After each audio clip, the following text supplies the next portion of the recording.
Hello Capsuleer, my name is Gildy and welcome to EVE Online.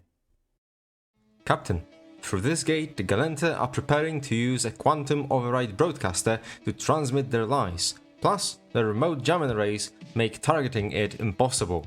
Hack the arrays and destroy the broadcaster before it transmits. This message welcomes you when you warp into the Caldari version of the suspicious Signal Homefront site. This is a moderate in difficulty Homefront site for 5 players, which incorporates a little bit of hacking and communication between the fleet members. Site itself is quite simple, but the need for coordinating hacks at the same time can make it tricky the first few times you do it. For the fleet composition, we have just 2 ship types to use. First, 4 thoraxes set for shield tank, which leaves low slots for damage potential. One of the mid slots is also taken by a data analyzer. You will need 3 ships to use them, but since the tank holds easily, I didn't make any changes for the last one that will not really be using the module. The other ship is a passive tanked scythe, which does not need to repair itself, so the Logi player can just focus on keeping the thoraxes alive. Before you go in, you can choose where each of you will be going. Inside the site, there are 3 jamming arrays you will need to hack simultaneously. Each of them has a letter added to its name, A, B and C. You can decide who takes which letter and go right in. The goal of the site is to destroy the tower in the middle. However, as Chief Specialist Horvath told you, you cannot lock it unless all 3 jamming arrays are disabled. So let's get hacking and bashing. While the 3 thoraxes disperse to their arrays, 4th one and the scythe can slow boat to the tower in the middle, looking around and taking in the views. Right away, you will be attacked by Galente rats. 2 repairs from the scythe should be enough to keep any of the thoraxes alive. You can keep the 3rd one for the really unlucky room, or just to catch the next ship if the rats change aggro. Once thoraxes start their hack, each of the players should call out the core when they find it, but not pop it.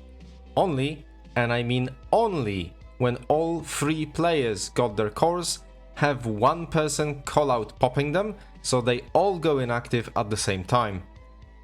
As soon as they pop, micro drives on and dart for the tower in the middle.